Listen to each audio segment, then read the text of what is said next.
जो आएको छैन उनीहरूले रेकर्ड हेर्न सक्छ मेरो। ओके, सो यो market efficiency and role of government chapter 6 हामी अब पढ्छौँ होइन। सो यसमा बेसिकली च्याप्टर कन्टेन्टहरू चाहिँ धेरैवटा छ। सो मेनली मेरो फोकस चाहिँ के हुन्छ भन्दाखेरि यो च्याप्टरमा चाहिँ न्युमेरिकल एस्पेक्टमा चाहिँ बेसी फोकस हुन्छ होइन। सो त्यसमा नै हाम्रो टाइम चाहिँ कन्सिडरेबल टाइम चाहिँ जान्छ होला। सो फर्स्टमा स्टार्ट गरौँ। अब च्याप्टरको टपिक के छ भन्दाखेरि मार्केट एफिसिएन्सीको कुरा छ होइन। सो मार्केट एफिसिएन्सीको कुरा गर्दाखेरि फर्स्टमा स्टार्टिङ विथ इकोनोमिक एफिसिएन्सी।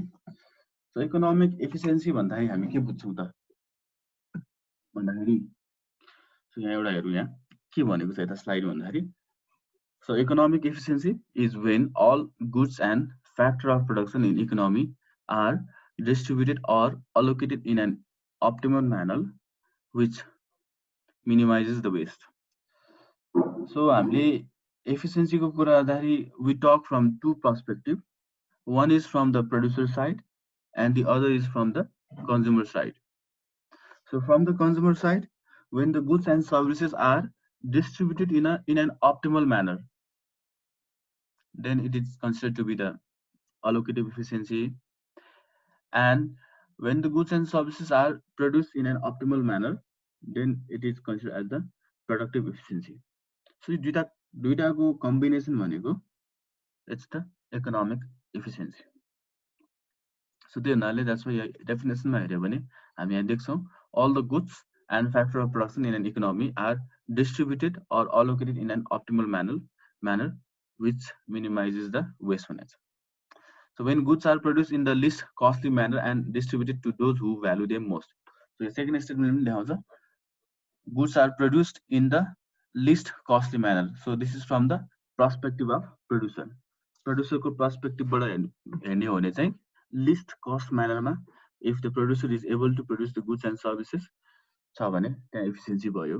र त्यसै गरेर त्यो produce गरेको goods लाई चाहिँ distribute गरियो to those consumers, to those people who value them most. जसलाई चाहिँ त्यो गुड्स सर्भिसेस चाहिन्छ हैन, जसले चाहिँ त्यो गुड्स एन्ड सर्भिसेसलाई भ्यालु गर्छ हैन, तिनीहरूलाई चाहिँ अप्टिमल वेमा चाहिँ यदि डिस्ट्रिब्युट गरिन्छ अथवा अलोकेट गरिन्छ भने चाहिँ त्यो भनेको चाहिँ फेरि कन्ज्युमर पर्सपेक्टिभबाट एफिसिएन्सी भयो। सो अब जब when the economy, when the society achieves the economic efficiency, economic एफिसिएन्सीको पोजिसनमा पुगिसकेपछि के हुन्छ भन्दाखेरि त्यो एउटा चाहिँ त्यस्तो पोइन्ट हो, त्यो पोइन्टबाट चाहिँ further improvement cannot be done.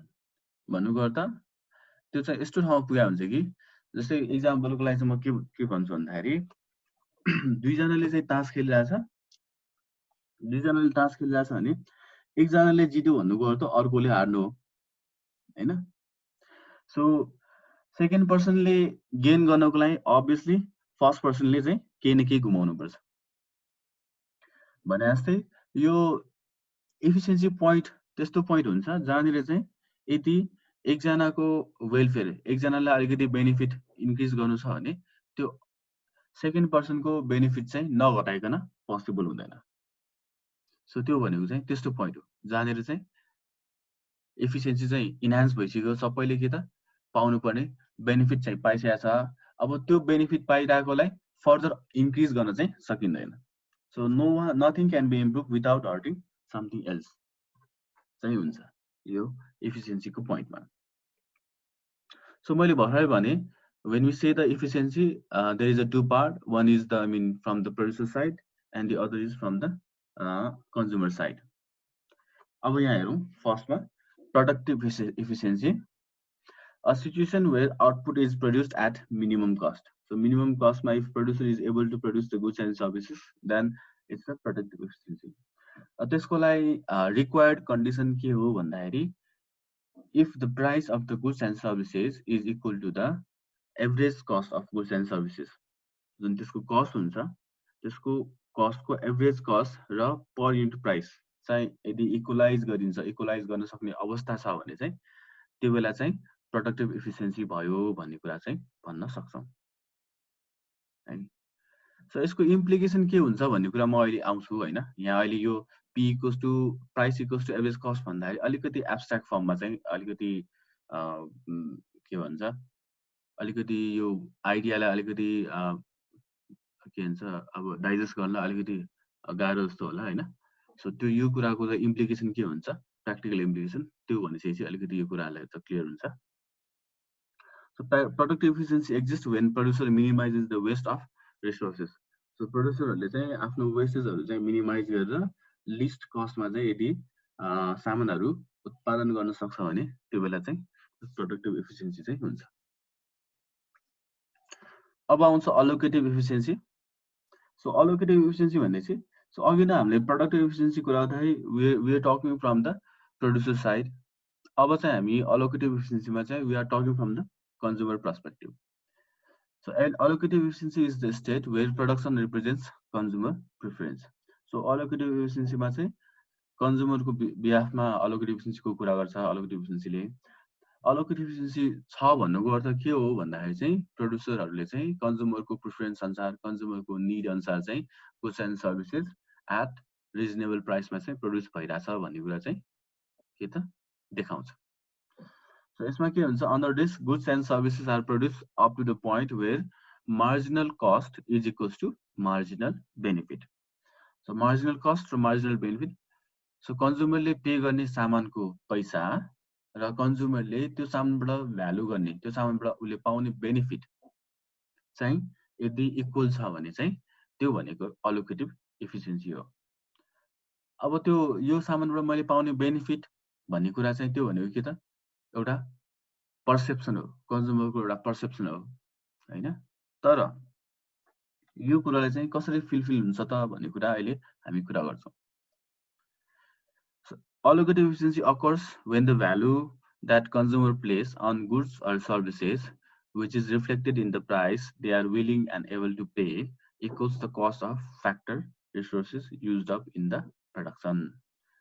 So यो obvious छ माथि जुन marginal cost equals to marginal benefit भनेको के हो त cost of resources equals to consumer ले जति पे गर्छ त्यो छ भने चाहिँ allocative efficiency हुन्छ। अब यदि हामीले इक्वेसन फर्ममा भन्ने हो भने अलोकेटिभ एफिसिएन्सीको लागि कन्डिसन के हो त भन्दाखेरि price of the goods and services equals to marginal cost, this is equals to marginal benefit that consumer perceive भन्ने कुरा चाहिँ अलोकेटिभ एफिसिएन्सीमा आउँछ। अब मैले भर्खर प्रोडक्टिभ एफिसिएन्सीको कुरा गरे, अलोकेटिभ एफिसिएन्सीको कुरा गरे हैन। अब यो चाहिँ कुन बेला भिजिबल हुन्छ भन्ने कुरा हुन्छ हैन, कुन बेला चाहिँ हुन्छ त, कुन बेला चाहिँ अटेन हुन्छ त भन्ने कुरा चाहिँ आउँछ। सो अब त्यो कुरा हामी यहाँ गर्छौं अब, अनि यसले चाहिँ अलिकति क्ल्यारिटी ल्याउँछ कन्सेप्टमा चाहिँ। सो यो प्रोडक्टिभ एफिसिएन्सी अलोकेटिभ एफिसिएन्सी चाहिँ कुन बेला अटेन हुन्छ भन्दाखेरि चाहिँ व्हेन मार्केट चाहिँ कम्प्लिटली कम्पिटिटिभ छ, त्यहाँ गभर्नमेन्टको कुनै इन्टरभेन्सन छैन, एक्सटर्नल फ्याक्टरको कुनै इन्टरभेन्सन छैन, कुनै इम्प्याक्ट छैन र मार्केटमा चाहिँ completely it is based on the demand and supply.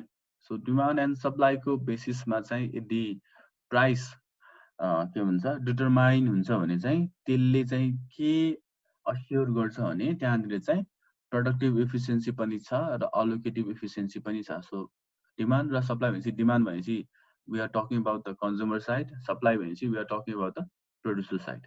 So demand र supply को interaction बाट the price that we get ले चाहिँ के assure गर्छ भन्दाखेरि there exists a productive efficiency for the producer र त्यसले के पनि assume गर्छ assure गर्छ भन्दाखेरि there is the allocative efficiency from the perspective of the consumer भन्ने कुरा चाहिँ गर्छ।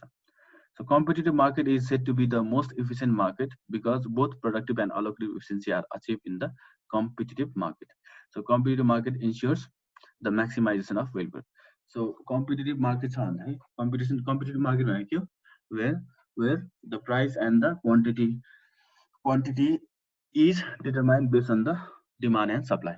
हो so demand and supply को बेसिसमा price र quantity determine हुने के त मार्केट स्ट्रक्चर भनेको कम्पिटिटिभ मार्केट स्ट्रक्चर भयो हैन। अब हामीले अघि नै कुरा गर्यौं, हामीले अघि नै हेर्यौं यहाँ प्रोडक्टिभ एफिसिएन्सीको लागि price equals to average cost हुनुपर्छ, त्यसै गरेर अलोकेटिभ इफिसियन्सीको लागि price equals to marginal cost हुनुपर्छ। सो त्यो कुरा चाहिँ यहाँ हाम्रो कम्पिटिटिभ मार्केट सिनारियोमा कसरी फुलफिल हुन्छ त भन्ने कुरा हेर्नु यहाँ। जस्तै यो कम्पिटिटिभ के त पर्फेक्ट कम्पिटिसनको एउटा के त प्राइसिङ डिसिजन अथवा इक्विलिब्रियम पोजिसन कसरी आउँछ भन्ने कुरा मैले यहाँ फिगर हालेको छु हैन। अब यहाँ हेरौँ पर्फेक्ट कम्पिटिसनमा के हुन्छ भन्दाखेरि इन्डिभिजुअल फर्मले प्राइसिङ कसरी गर्छ भन्दाखेरि दिस इज द प्राइस, यो ब्रोकन लाइन यो भनेको प्राइस भयो हैन। र उसको इक्विलिब्रियम कहाँनिर हुन्छ त भन्दाखेरि वेन, अब यसमा के हुन्छ कम्पिटिटिभ मार्केटमा के हुन्छ price equals to marginal revenue हुन्छ। अब हाम्रो यहाँ फन्डामेन्टल कुरा के हो बुझ्नुपर्छ भन्दाखेरि हामीले जुन फर्स्ट च्याप्टरदेखि पढिरहेको छौँ कुनै पनि फर्मको इक्विलिब्रियम पोजिसन कहाँनिर हुन्छ when there is marginal revenue equals to marginal cost हैन। Marginal revenue equals to marginal cost हुँदाखेरि चाहिँ फर्म चाहिँ इक्विलिब्रियम पोजिसनमा हुन्छ भन्ने कुरा हामीले पढेर आएका छौँ हैन। मार्जिनल रेभिन्यू भने के हो त एक्स्ट्रा रेभिन्यू जुन चाहिँ the firm will get from selling 1 unit of extra unit of goods and services हो। So marginal revenue भने के हो incremental revenue अथवा change in revenue that results from the one additional unit of output sale गर्दाखेरि आउने revenue बराबर के हुनु पर्यो त marginal cost अथवा extra cost अथवा incremental cost that results from the one additional unit of output अथवा one additional unit of sale। So extra unit of output sale गर्दाखेरि आउने रेभिन्यू र extra unit of output produce गर्दाखेरि आउने cost. So त्यो marginal cost equals to marginal revenue भनेको चाहिँ के हो त इक्विलिब्रियम कन्डिसन हो। अब यहाँ पर्फेक्ट कम्पिटिसनमा चाहिँ इक्विलिब्रियम कन्डिसन कस्तो हुन्छ हेरौँ त।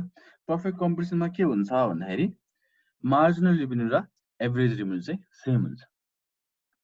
सो पर्फेक्ट कम्पिटिसनमा के हुन्छ मार्जिनल रेभिन्यू र एभरेज रेभिन्यू चाहिँ सेम हुन्छ।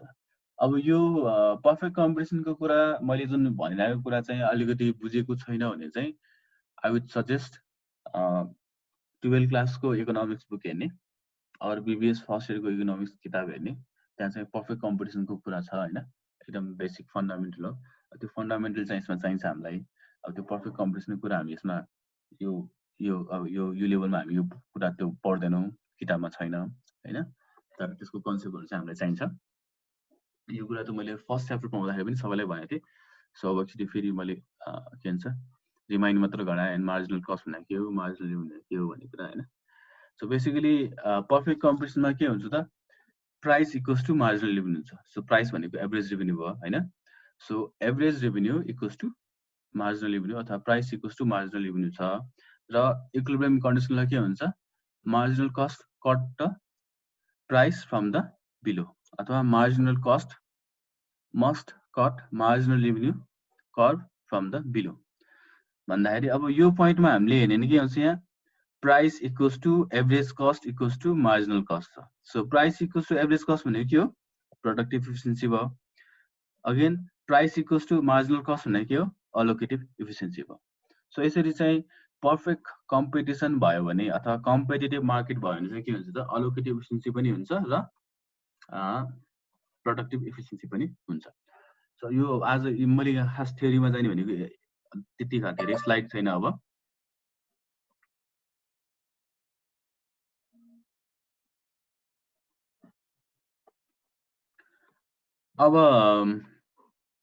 अब मार्केट एफिसिएन्सीलाई हामीले डिफ्रेन्ट वेबाट मेजर गर्न सक्छौँ हैन। We have multiple ways. तर अब हाम्रो यो कोर्समा डिजाइन भए अनुसार चाहिँ वी विल लुक अनटु केमा भन्दाखेरि समय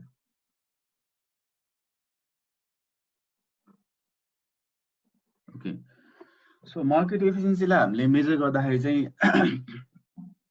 डिफ्रेन्ट क्राइटेरियाबाट हामी मेजर गर्न सक्छौँ। अहिले अब एडभान्स टेक्निकहरू छ हैन। एडभान्स अब यो म्याथमेटिक्सहरू स्ट्याटिक्सहरू युज गरेर चाहिँ निकाल्ने वेहरू छ। We have several wage.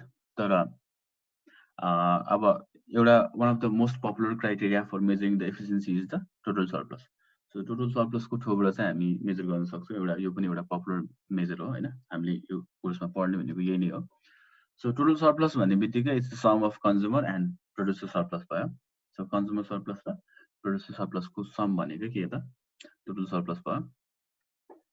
So basically market efficiency can be measured through total surplus. हामीसँग we have other alternative way as well, तर हाम्रो यो कोर्समा चाहिँ we will be dealing with this surplus approach. So total surplus equals to consumer surplus plus producer surplus. अब हामी कुरा गरौँ consumer surplus र प्रोड्युसर सरप्लसको एकचोटि कुरा गरौँ। सो अब यो कुरा गर्नलाई चाहिँ म अब एकचोटि के भन्छ व्हाइट बोर्डमा बुझाउँछु हैन, यो कन्सेप्ट चाहिँ।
सबैलाई भिजिबल छ है white board?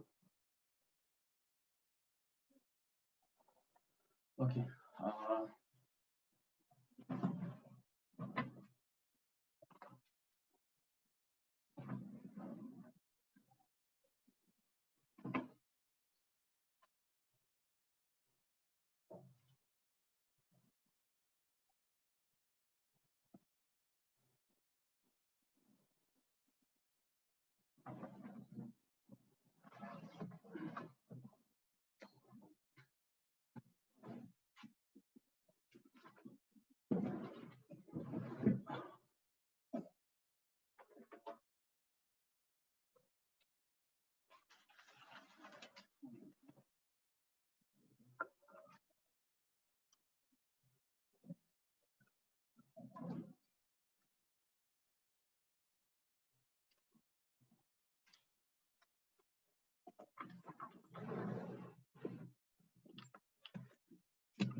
Okay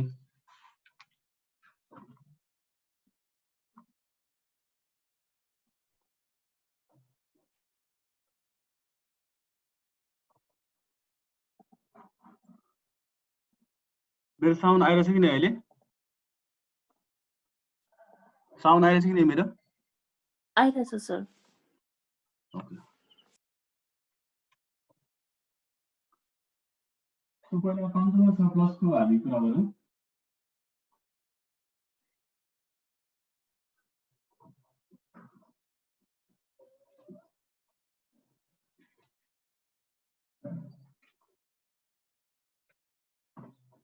so consumer surplus भनेको चाहिँ के हो भन्दाखेरि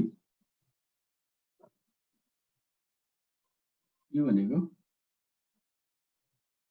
price willing to pay minus actual price paid.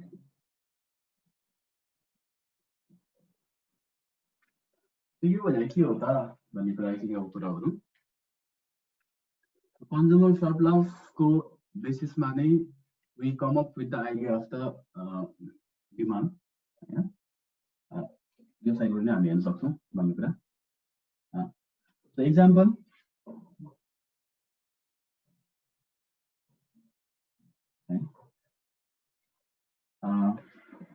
मलाई चाहिँ एउटा बाइक किन्न मन लाग्थ्यो so एक्सपल्स अहिले एकदम popular bike so XPulse bike चाहिँ मलाई किन्न मन लागेको छ यो एक्सपल्स बाइक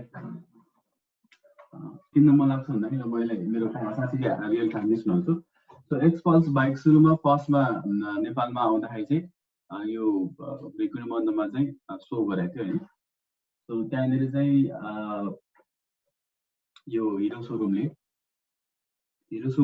चाहिँ कन्ज्युमरहरूले चाहिँ कतिसम्म प्राइस पे गर्छ त भन्ने कुरा उनीहरूले बुझ्नको लागि चाहिँ त्यहाँ उनीहरूले सोमा राखेको थियो अनि उनीहरूले चाहिँ सर्वे गरेको थियो एक्सपेक्टेड प्राइस कति हो त भन्ने कुरा चाहिँ राखेको थियो सो त्यसमा चाहिँ म जाँदाखेरि मैले चाहिँ मेरो एक्सपेक्टेड प्राइस चाहिँ म 400,000 सम्म चाहिँ पे गर्न रेडी छु भनेर मैले त्यहाँ के त रेकर्डिङ गरेर आएको थिएँ उनीहरूले त्यहाँ सबै कस्टमरहरू जो भिजिट गर्छ उनीहरू जो इन्ट्रेस्टेड थियो उनीहरूसँग चाहिँ उनीहरूले चाहिँ कतिसम्म प्राइस यसको प्राइस कतिसम्म हुँदाखेरि चाहिँ राम्रो हुन्छ त भनेर सोधेको थियो सो त्यसमा चाहिँ उनीहरूले आफ्नो एउटा रेजिस्टरमा चाहिँ टिपेको सो त्यसमा चाहिँ मैले चाहिँ ल यसको प्राइस चाहिँ म 4 लाखसम्म भए चाहिँ म किन्न रेडी छु 4 लाखसम्म भए चाहिँ म यो बाइक किन्छु भनेर राखेको थिएँ सो यो भनेको के हो त this is the price that I am willing to pay price willing to pay मैले त्यहाँ भनिरहेको थिएँ 4 लाखसम्म भयो भने चाहिँ म जस्ट यो बाइक किन्छु भनेर मैले एउटा माइन्डसेट बनाएको थिएँ सो त्यो 400,000 which I am willing to pay for that X-Pulse भनेको चाहिँ के भयो त so price willing to pay भयो पछि यो X-Pulse मार्केटमा आयो मार्केटमा आउँदाखेरि चाहिँ यसको एक्चुअल प्राइस चाहिँ के भयो भन्दाखेरि एक्चुअल प्राइस चाहिँ 385,000 उनीहरूले सेट गर्यो सो मेरो एक्सपेक्टेसन अथवा मेरो विलिङनेस टु पे भनेको 4 लाख थियो तर एक्चुअल प्राइस चाहिँ के त मार्केटमा 385,000 सो मैले 385,000 मा बाइक लिएँ सो मेरो लागि कन्ज्युमर सरप्लस भनेको के हो त 15,000 को चाहिँ मलाई कन्ज्युमर सरप्लस भयो है त्यो एउटा एक्जाम्पल अब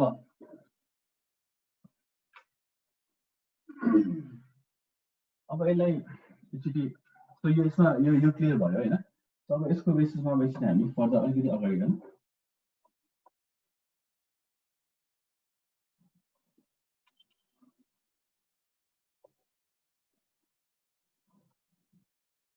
So multiple consumers. So suppose this is the consumer A. This is consumer A. So consumer A को willing to pay price चाहिँ यति छ 100 छ है एउटा पर्टिकुलर सामानको लागि willing to pay चाहिँ यति छ सिमिलरली कन्ज्युमर बी को चाहिँ विलिङ टु पे प्राइस चाहिँ यति छ कन्ज्युमर बी चाहिँ सपोज 90 हो त्यसै गरेर कन्ज्युमर सी को विलिङनेस टु पे चाहिँ यति छ सिमिलरली कन्ज्युमर डी को विलिङनेस टु पे चाहिँ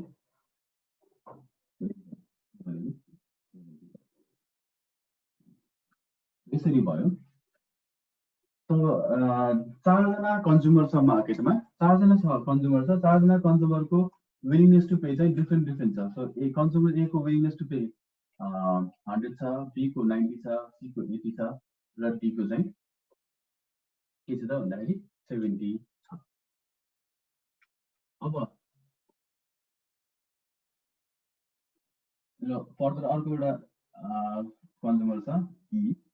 ई भन्ने कन्ज्युमरको चाहिँ विलिङनेस टु पे चाहिँ बहुत कम छ, 50 छ। यस्तो छ विलिङनेस टु पे। तर एक्चुअल प्राइस मार्केटमा एक्चुअल प्राइस चाहिँ कति छ भन्दाखेरि सो एक्चुअल प्राइस चाहिँ मार्केटमा 60 छ। त्यो भनेको एक्चुअल प्राइस हो। सो एक्चुअल प्राइस चाहिँ यो हो। अब यो हुँदाखेरि के भयो त भन्दाखेरि